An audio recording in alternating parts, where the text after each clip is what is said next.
엘리야, 엘리사 시리즈를 계속 보고 있습니다. 오늘 10번째 시간 마일스톤이라는 제목으로 우리 같이 내용들 같이 나누겠습니다. 지난주에 제가 예배 후에 저희가 휴가를 잘 보내고 왔습니다. 배려해 주시고 귀한 시간 잘 보내다가 어저께 잘 내려왔습니다. 가족들과 좋은 시간 보내고 또 인사 나누고 위에는 확실히 위에 지역으로 가니까 좀 시원하더라고요. 여기보다 좀 시원해요. 그래도 최근에 더위가 많이 꺾인 것 같아서 좋습니다. 오늘 말씀 통해서 또 하나님께서 우리에게 주시는 능력들, 은혜들, 또 감사거리들, 간증거리들로 넘치기를 주님의 이름으로 축원합니다. 여러분, 열왕기상, 열왕기하 안에 소개된 이 엘리야, 엘리사라는 이 인물들을 중심으로 보고 있습니다. 열왕기상, 이 열왕기하 이 두 전체는 주로 이제 북쪽의 이스라엘 왕들의 이야기들을 소개하고 있습니다. 이야기들을 쭉 보면 왕들의 실패들을 보여주고 있습니다. 이스라엘 백성들이 스스로 왕을 세우면 보다 더 행복하게 살 수 있고, 보다 더 힘을 받고 힘을 생기고, 보다 더 나은 삶을 기대했던 것이죠. 그러나 그들 스스로 이제 하나님을 등진 채 기껏 살아보려고 아웅다웅하는 모습 속에서 넘어지고 쓰러지고 안타까운 상황이 계속 겹겹이 찾아올 때에도 왜 이런 일이 일어나는가에 대해서 전혀 인지를 하지 못합니다. 계속 반복적으로 일어나는데도 거기서 배우지를 않는 거예요. 그래서 하나님은요, 그분이 참 하나님 되심을 때때마다 알려주셨습니다.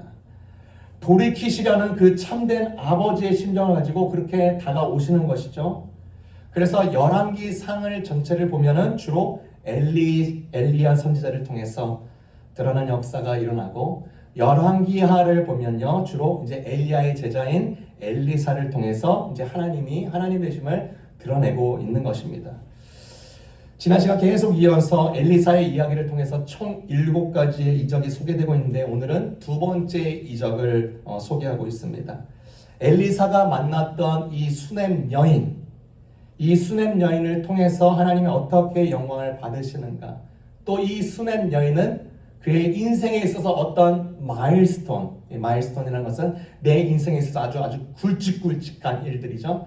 결혼식, 고등학교 졸업식, 어떤 친구를, 아주 귀한 친구를 만난 날, 그런 모든 인생의 일정의 굵직굵직한 것을 마일스톤이라고 하는데, 이 수넴 여인에게도 그 마일스톤이 이 본문을 통해서 드러납니다. 그래서 총 3가지를 통해서 우리 같이 함께 나누도록 하겠습니다. 첫 번째, 이 수넴 여인은요, 영적인 시선을 놓지 않았습니다. 엘리사라는 이 선지자가요, 수넴이라는 지역에 자주 왕래했던 것 같습니다. 이 수넴이라는 지역은 이스라엘 지역에서 북쪽으로 5km 정도 떨어진 곳인데, 그것은 아주 유명한 그 갈멜산에서 북동쪽에 위치해 있었습니다. 이 수넴이라는 지역의 뜻은 쉼터라는 뜻입니다. 그러니까 사람들이 왕래하면서 쉼터라고 여겼던 이곳에서 쉬었다 가는 것처럼 아주 좋은 곳, 아주 귀중한 곳이 아니었나 생각됩니다. 이 수넴 지역에 사는 한 여인이 엘리사 선지자를 두고 늘 부탁을 한 것입니다. 이 지역에 지나가시면서 본인 집에 좀 머무시고 음식도 먹으면서 쉬라고 그렇게 요청을 하는 것입니다. 성경은 이 여인을 소개할 때 귀부인, 귀한 여인이라고 소개합니다. 이 귀하다라는 뜻은 귀한 여인, 부요한 여인, 유명한 여인, 인격이 훌륭한 여인이라는 뜻입니다. 이 여인은요, 이제 하루는 이 남편에게 이렇게 말을 합니다. 9절이에요. 여보, 엘리사 선생님 아시죠? 그분이 이따금씩 이 지역을 지나갈 때가 있잖아요. 그 엘리사 선생님은요, 하나님의 거룩한 사람입니다. 이렇게 말을 합니다. 여러분, 성경에서는요, 하나님의 사람이라는 표현을 많이 쓰긴 하지만 하나님의 거룩한 사람이라는 표현은 극히 드뭅니다. 이 존귀한 여인이 엘리사에게 이 표현을 하는 거예요. 하나님의 거룩한 사람이다. 그만큼 엘리사 선생님에 대한 극도의 존경과 경외적인 태도를 가졌다는 것을 우리는 알게 되는 것이죠. 이 여인은요, 그냥 이 엘리사라는 사람이 엘리야의 수제자, 그냥 이 시대에 그냥 하나님의 일을 열심히 하는 사람, 유명한 사람, 이 정도로 생각한 것이 아닙니다.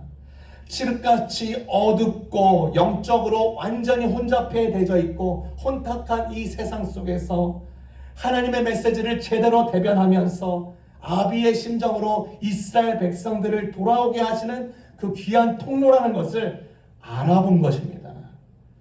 그러니까 엘리사만 대단한 것이 아니라 이 엘리사를 알아보는 이 여인의 영적 시선이 보통이 아니었다는 것을 우리는 발견하게 되는 것이죠. 여러분, 대개 사람은요, 부유하거나 영향력이 있으면 부족한 게 없다 보니까 더 바랄 게 없을 수도 있습니다. 정말 그래요.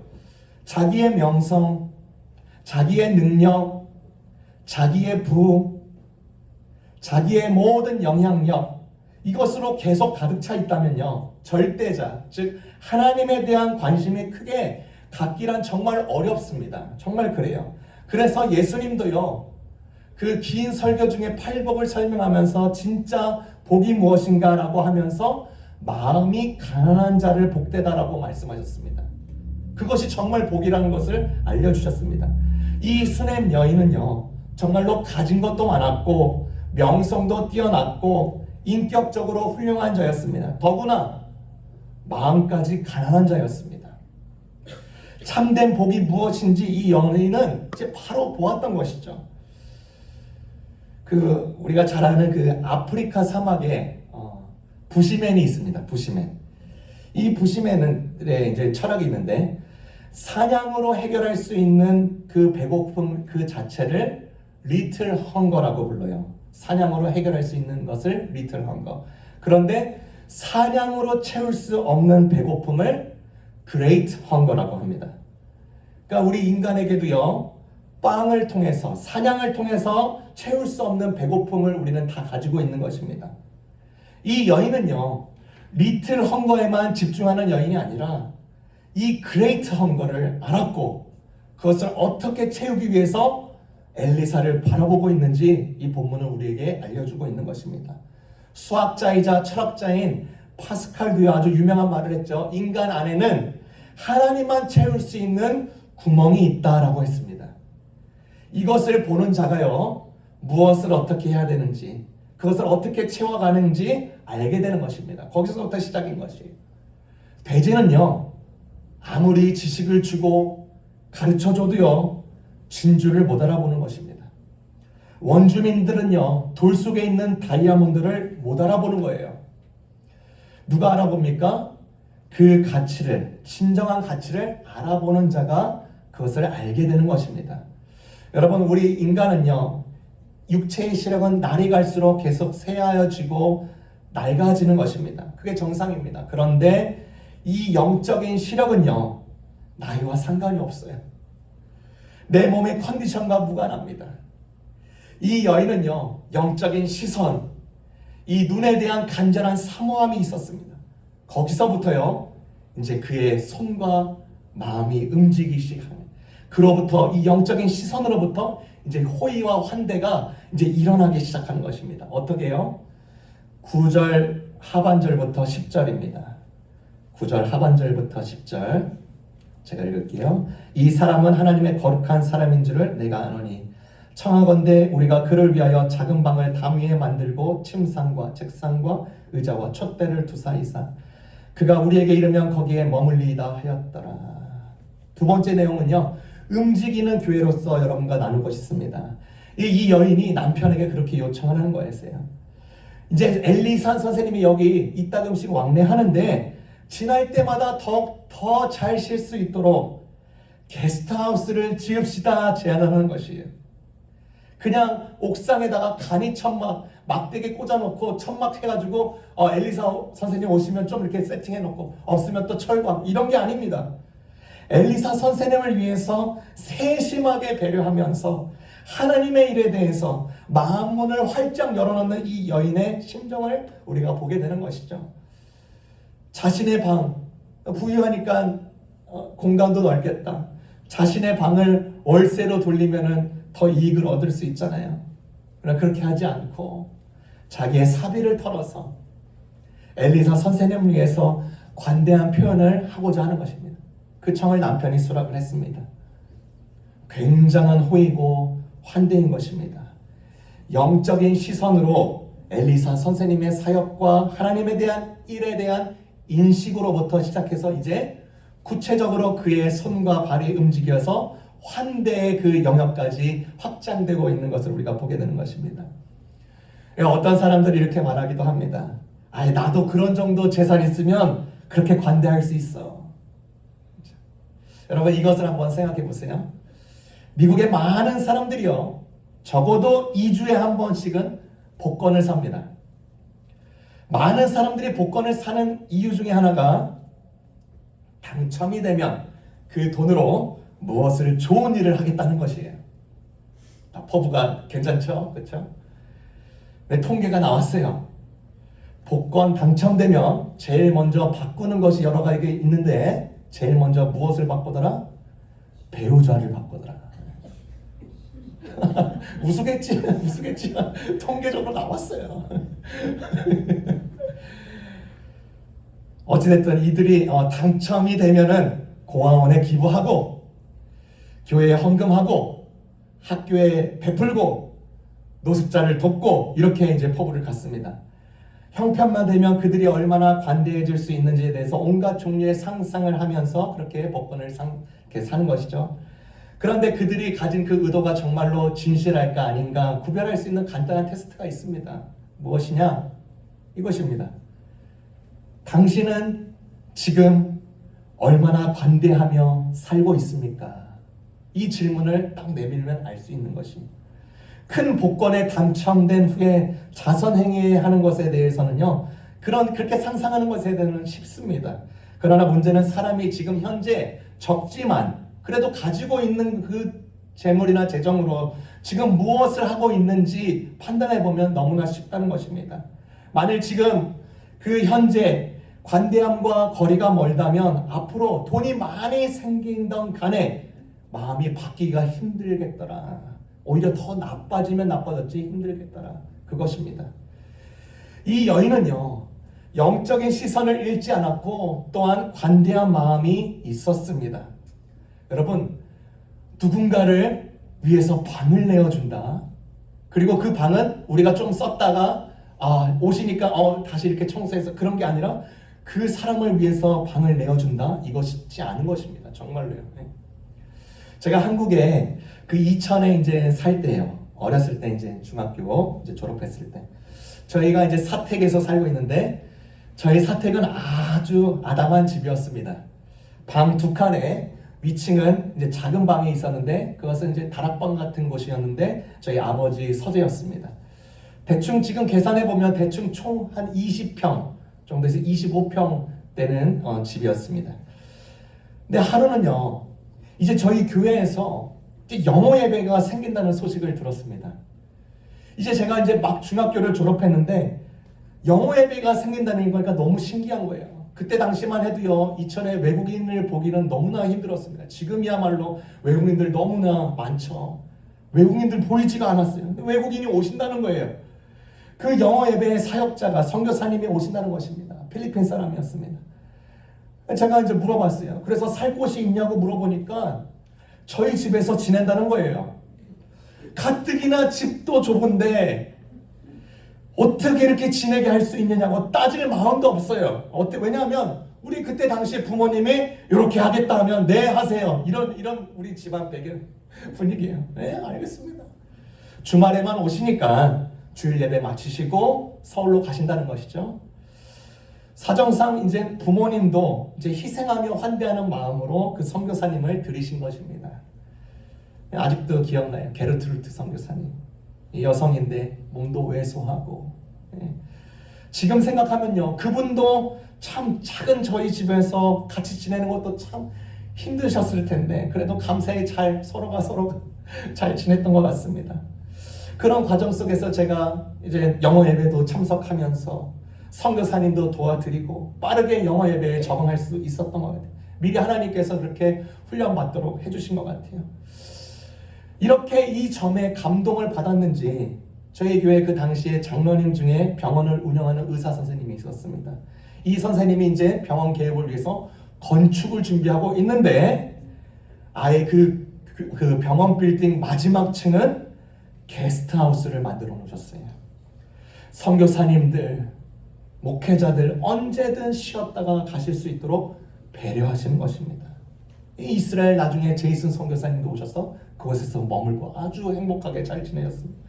참 이런 걸 보면요, 배려를 통해서 분명히 하나님께서 심겨놓으신 아름다운 열매들을 맺어나가는 것을 우리가 보게 되는 것입니다.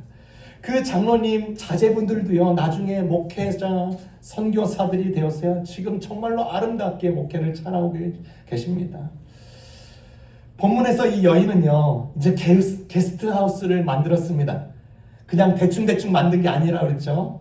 그 안에 무엇을 드러나요? 말씀해 보니까 침상과 의자와 책상과 촛대를 놓아두었습니다. 뭔가 그럴싸하죠, 그렇죠? 네, 그럴싸합니다. 근데 여기 아주 깊은 의미가 있습니다. 신학자 제임스 조단이라는 분이 이 부분에 대해서 이렇게 해석을 했습니다. 이스라엘 백성들이 광야 생활을 할 때 하나님께서 명령하신 성막이 있었습니다. 그 성막 안에 배치되었던 언약궤, 분향단, 진설병상, 촛대라는 단어가 오늘 이 여인이 그 엘리사 선생님을 위해서 방을 만들 때 들여놓았던 그 침상과 의자, 책상과 촛대랑 같은 단어예요. 그러니까 방은 방인데 엘리사 선생님이 지나갈 때마다 유숙하셔서 지내는 이곳이 또한 성막과 같은 역할을 하길 원하는 이 여인의 그 심정을 그렇게 대변하면서 해석을 그렇게 하는 것입니다. 억지라기보다는 그래도 나름 유의미한 해석인 것 같습니다. 여러분, 이때 열왕기 하의 배경을 보면요, 이 해석이 어떻게 보면 이렇게 잘 융합이 되는 것입니다. 여러분, 열왕기 하가 올 때쯤에 그 배경이 어땠습니까? 남쪽과 북쪽의 이스라엘이 분열되었습니다. 남쪽에는요, 예루살렘 성전이 있었습니다. 그러니까 북쪽으로 갈리게 된 이 이스라엘 백성들이 큰 절기 때마다 남쪽으로 예루살렘 성전으로 찾아가는 것입니다. 큰 이동입니다. 이에 북이스라엘 왕들은 뭔가 불만이 있는 거예요. 한 가지 정책을 삼았습니다. 백성들이 계속 남쪽으로 이주하다 보면 그쪽에 빠져서 남쪽으로 아예 백성들이 유실되겠구나. 그러니까 북쪽에 있는 베델과 단에다가 성전가처럼 지어놓자. 그리고 그곳에 금송아지를 세워놓고 이것은 여호와를 기념하는 곳이다 라고 했습니다. 굳이 남쪽까지 갈 필요 없어. 여기까지 가게 되는 것이죠. 북쪽의 이스라엘 사람들도 거주민들도 그 결정에 아주 찬동을 했습니다. 행복해했습니다. 아, 그래, 뭐 교회만 가야 예배하는 것인가? 여기서도 얼마든지 진심으로 예배하면 되지. 그렇게 가버린 거예요. 헛된 것을 우상하고 우상 숭배하고 헛된 것을 예배하면서 그곳이 정말 하나님의 성전이라고 굳게 믿으면서 살아갔던 시대가 계속 흘러오고 있었던 것이에요. 하나님을 신령과 진정으로 예배한다는 이 진지함과 하나님의 하나님의 교회, 이 부분이 완전히 무너져 버리게 된 것입니다. 그러나 이 여인은 달랐어요. 엘리사 선생님이 다녀가는 곳, 그리고 그의 방을 움직이는 교회라고 생각했던 것입니다. 이 여인의 심정은요, 놀랍게도 신약시대에 와서 사도 바울의 편지에도 드러나요. 여러분의 가진 노트에 고린도전서 6장 19절에서 20절에 나옵니다. 여러분의 몸은 여러분의 안에 계신 성령의 성전이라는 것을 알지 못하십니까? 여러분은 성령을 하나님으로부터 받아서 모시고 있습니다. 여러분은 여러분의 자신의 것이 아닙니다. 여러분은 하나님께서 값을 치르고 사들인 사람입니다. 그러므로 여러분의 몸으로 하나님을 영화롭게 하십시오.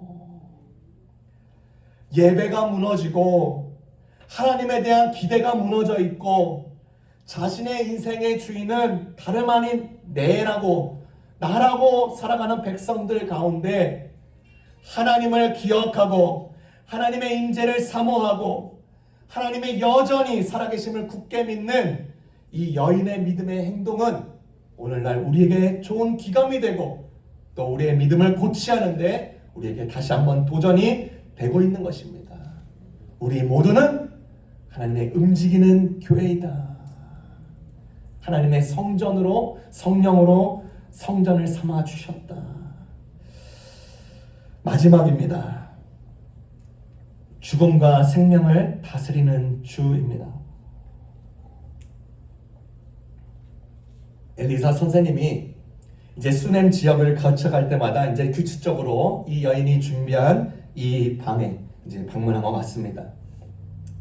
이제 엘리사는요, 이제 그 다락방에서 쉬고 있는 가운데 그의 종 게하시에게 수넴 여인을 불러오라고 지시를 합니다. 너무나도 생각하면 생각할수록 너무 극진한 대접을 받고 환대와 호의를 받은 것, 이 세심한 배려에 엘리사는 그 여인을 위해서 무언가를 해드리고 싶은 것입니다. 13절입니다. 내가 너를 위하여 무엇을 하랴. 엘리사는요, 그때 당시에 굉장한 영향력이 있었습니다. 그러니까 왕에게나 사령관에게 요청을 드릴 수 있는 그 위치까지 있었던 엘리사 선생님. 그러니까 엘리사 선생님은 지금 이 여인에게 백지수표를 딱 하나 건네주는 거예요. 액수만 적으면 됩니다. 그런데 이 수넴 여인의 고백이 놀랐습니다. 13절에 고맙습니다만 저는 필요한 것을 다 가지고 있고 그것으로 만족합니다. 나는 내 백성과 거주합니다. 만족합니다 라는 뜻이에요. 저는 필요한 것을 다 가지고 있고요. 그것으로 만족합니다, 선생님. 이렇게 대답을 해요. 이 여인의 성숙함에 대해서 다시 한번 생각해 보십시오. 이 여인이요, 엘리사 선생님에게 처음부터 호의를 베풀고 관대함을 베풀었던 이유가 사심이 있거나 뒷거래를 하기 위해서 무언가 받고자 했던 것이 전혀 아닌 것입니다. 정말 사심 없이 가진 것에 만족하고 자신이 이렇게 세심하게 배려하는 자체에도 전혀 다른 의도가 없었음을 알게 되는 것이죠. 저는 만족합니다. 선생님, 저 괜찮습니다. 성경이 기록한 대로 존귀한 여인이라는 이 여인의 타이틀이 딱 들어맞는 것이죠. 그런데 이렇게 거절을 괜찮다라고 하는 이 여인의 말에 엘리사 선생님 입장에서는요, 그래도 무언가를 정말로 해주고 싶은 거예요. 그 정도로 환대를 받은 거예요. 그 정도로. 예. 그래서 그 종에게, 게하시에게 물어본 것입니다. 무엇을 해주면 좋을까? 했더니 이 종 게하시가 그렇게 말을 합니다. 생각나는 것이 하나 있습니다. 이 부인에게는 아들이 없습니다. 그 남편은 너무 늙었습니다. 엘리사는 그 얘기를 듣자마자 그 여인에게 예언을 합니다. 내년 이맘때가 되면 부인께서는 품에 안은 한 아들을 안고 있을 것입니다. 그 말대로요, 내년이 되었는데 그 부인은 이제 아들을 얻게 된 것입니다. 아들을 얻었어요. 그런데 어느 날 정말로 말도 안 되는 기가 막힌 사건이 터집니다. 이 수넴 여인이 없었던 그 얻은 아이가 자란 후에 머리가 아프다고 하면서 엄마 무릎에서 죽고 말았습니다. 죽었어요. 어떻게 얻은 아들인데 하나님의 선물 아닙니까? 그렇죠? 당장 이 여인은요, 그 죽은 아이를 엘리사가 머무는 그 방에 놓고 일꾼과 함께 엘리사가 있는 곳에 이 소식을 전하러 가는 것입니다. 이 여인이 그 당시에 느꼈던 심정이 어땠을까요? 하나님이 주셨는데 도로 가져가신다고? 하나님이 주셨는데 왜? 그녀의 분노가 느껴지는 말이 여기 있어요. 그 여인이 이제 엘리사 선생님을 만납니다. 만나고 나서 28절에 그렇게 말을 해요. 28절. 예언자님, 제가 언제 아들을 달라고 하였습니까? 기가 막힌 거죠. 화가 나는 거죠. 해석이 안 되는 거예요. 영적인 시선으로 보려고 해도 안 되는 거예요. 해석이 안 돼. 해석이 안 되면요, 정말로 이게 말이 안 되는 것입니다. 그 여인은 이제 엘리사 선생님을 위해서 방을 마련해 주었고 그는 그 보답으로 그녀가 반대했어요. 아니, 농담하십니까? 아닙니다. 불구하고도 아들을 얻도록 하셨습니다. 그런데 이 여인에게 가장 두려운 일이 일어난 것입니다. 실제적으로 일어났어요. 아들이 죽었어요. 그녀는 그의 죽은 아이의 시신을 선지자 방에 놓아놓고 마치 이러는 것 같아요. 당신의 선물 도로 가져가세요. 저의 삶을 망쳤습니다. 당신의 선물 다시 돌아가져가세요. 28절에 보았던 제가 언제 아들을 달라고 했습니까? 이 맥락과 연결이 되는 것이에요. 그 분노, 이해가 안 되니까 답답함, 지금 뭐 하자는 겁니까? 그렇죠? 믿음의 성도 여러분, 우리들 가운데 병든 누군가를 위해서 하나님께 기도했음에도 불구하고 낫지 못하고 세상을 떠난 슬픈 경험을 하신 자들도 있을 것입니다. 또는 하나님께 재정을 구하고 기도하고 자녀를 위해서 기도해도 아무런 소용과 아무런 어떤 인기척과 아무런 희망의 빛도 보이지 않는 경우도 있었을 것입니다. 이런 과정과 결말들은 하나님께서 우리가 부탁을 하나님께서 우리의 부탁을 저버리셨다는 것을 의미하는가? 아닙니다. 하나님께서는요, 우리가 알지 못하는, 정말로 아마 알 수 없는 그 목적을 가지고 계셨다는 것을 우리는 끝까지 어떻게 해서라든지 붙잡아야 되는 것입니다. 본문이 우리에게 주는 도전은요, 하나님이 우리에게 어떤 환경을 허락하시든지 그것이 생명이든 죽음이든 건강이든 질병이든 부든 가난이든 기쁨이든 고통이든 그것은 하나님의 계획 가운데 속한다는 사실을 계속 신뢰해야 되는 것입니다. 여러분, 이 여인의 고백의 그 변화를 한번 보세요. 28절에 제가 언제 아들을 달라고 하셨습니까? 네? 선생님, 제가 언제 아들 달라고 했어요? 제가 반대했잖아요. 근데 막상 생기니까 너무 좋잖아요. 그쵸? 하나님이 이렇게 일하시는구나. 마일스톤입니다. 그쵸? 아니, 나는 이제 다 늙어서 못 나눌 줄 아는 내 남편, 지팡이와 같은 그 남편, 다 마른 줄 알았는데 어떻게 마일스톤이죠. 그쵸? 근데 생겼어요. 그런데 데려갔어요. 근데 이 여인이 제가 언제 아들을 달라고 했습니까? 28절에 그렇게 고백하는데 30절에 이렇게 고백을 하네요.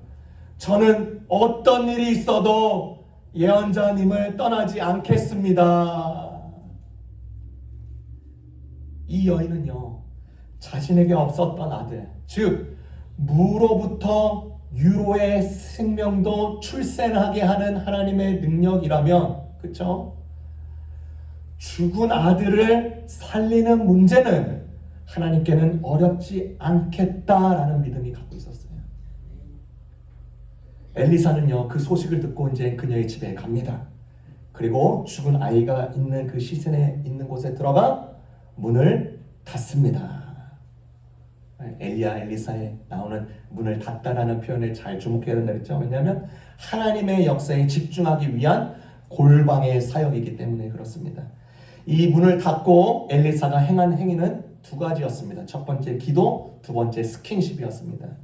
기도를 올리고 나서 이 엘리사 선생님이 산자의 입과 그 죽은 어린아이의 입에 입을 맞추고, 엘리사 선생님의 산자의 눈이 죽은 자의 그 어린 아이의 눈에 맞대고, 엘리사 선생님의 살아있는 이 손과 죽은 어린 아이의 손과 맞대고 있습니다. 이 장면은 살리는 자의 온몸과 죽어있는 자의 이 온몸이 연합되는 장면을 그려주고 있어요. 여러분의 주보에 나와 있는 그림도 첫 페이지에 거기보다 이제 더 가까이 가는, 완전히 합치시키는 몸으로 그렇게 되는 거예요. 그리고 이 일에 있은 후에 이 아이의 몸이 조금씩 따뜻해지기 시작합니다. 그리고 나서 7번이나 재채기를 하면서 숨이 돌아왔어요. 하나님께서 다시 살렸습니다. 다시 살렸어요. 다시 살리고 나서 이제 그 여인의 마음이 어땠을까? 찬탄과 감동과 감격과 존경이 어우러지는 마음이 아주 막 쏟아났을 것이야. 내 인생의 마일스톤이 이렇게 또 오는구나. 하나님은 나를 기억하시는구나. 하나님은 그 기적을 베푸시는 분이시구나 또 한 번 맛보게 되는 것입니다. 믿음의 성도 여러분, 하나님은요 사랑하는 자녀들을 위해서 은혜로 무엇을 주시기도 하시고요, 때로는 은혜를 주시기 위해서 거두어 가시기도 하십니다. 만약 우리가 현재 무엇이 없는 상태라면 은혜를 바랄 수 있는 소망의 시간이 되지 않겠냐는 이 본문의 메시지가 우리에게 울려 퍼지고 있는 거예요. 이 여인을 보면요 구약에 나온 욥이 생각납니다. 정금같이 재련하시는 이 하나님을 통해서, 이 하나님의 역사를 통해서 욥은 정말로 정금처럼 더욱 존귀한 자가 되었습니다. 이 여인의 아들의 이름이 그 자체의 목적에 있는 것이 아니라 하나님의 손길을 통해서 거두어 가셨지만 그 생명을 다시 돌려주셨습니다. 이 모든 과정에서 이 여인은 다시 한번 마일스톤처럼 정금처럼 존귀하게 다시금 서게 되는 것입니다. 이 본문은 하나님의 역사는 일회성으로 단번에 끝나지 않고 지속되고 있음을 상징적으로 보여주는 사건이 되었습니다. 문제도 계속되지만 은혜도 계속된다, 이것입니다. 사망과 우리 주변에 사망과 죽음 가운데 있는 영혼들이 있습니까? 예수님은 능히 살리십니다. 계속 살리십니다. 그분은 이 일을 위해서 갈보리에서 처형당하셨습니다. 그분은 죽음을 통해서 우리를 살리신 분이십니다. 어둠과 죄에서부터 영원한 생명과 복으로서 옮기신 분이십니다. 보십시오. 하나님은요 엘리야 선생님을 통해서 사르밧 과부의 아들을 살리셨습니다. 그리고 하나님은 엘리사를 통해서 수넴 여인의 아들을 살리셨습니다. 예수님 때 시대에 와서 예수님은 회당장 야이로의 딸을 살리셨습니다. 나인성 과부의 아들을 살리셨습니다. 죽은 나사로의 썩은 시체를 살리셨습니다. 이미 많이 보여주셨습니다. 그 이름을 믿는 자, 그 이름을 부르는 자에게는요 하나님께서 살리십니다. 또한 영생을 선물로 주십니다. 그래서 하나님, 우리 주변에 정말로 힘들어하고 정말로 사망의 그늘 가운데 있는 자들이 있을 수도 있습니다. 하나님 포기치 않으십니다.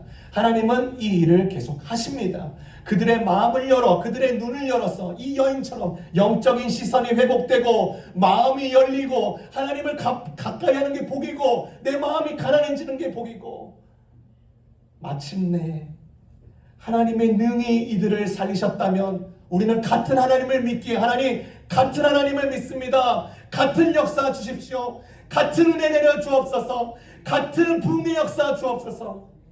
이곳이 또 여러분의 가정 가운데 그 모든 지경 가운데 계속 있기를 주님의 이름으로 축원합니다. 기도하겠습니다.